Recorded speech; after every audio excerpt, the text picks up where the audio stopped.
Gerombolan OPM bikin onar di lapas, Satgas sebar prajurit di titik strategis. Satgas Ops Damai Kartens langsung bergerak cepat saat 19 narapidana kabur dari lapas Nabire. Usut punya usut, 11 dari 19 narapidana kabur tersebut rupanya terafiliasi dengan kelompok kriminal bersenjata, KKB, Organisasi Papua Merdeka, OPM. Demi menangkap narapidana yang kabur tersebut, Satgas Ops Damai Kartens segera menyebar di titik-titik strategis di Nabire.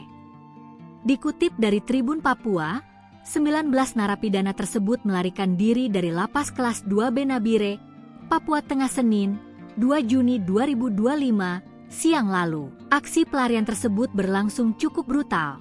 Salah satu napi menyerang petugas menggunakan parang panjang hingga penjaga terluka cukup parah. Serangan itu menyebabkan 3 petugas mengalami luka. Setelah melukai petugas, para narapidana melarikan diri melalui area belakang lapas menuju kompleks KPR Pemda dan perbukitan. Di lokasi pelarian, ditemukan pakaian napi yang dibuang. Kaops Damai Kartens, Brigjen Pol Dr. Faizal Ramadhani, didampingi Wakaops Damai Kartens Kombes Pol Adar Masinaga, menyatakan pihaknya telah mengerahkan tim gabungan untuk melakukan pengejaran. Apalagi, pelarian ini melibatkan jaringan KKB OPM.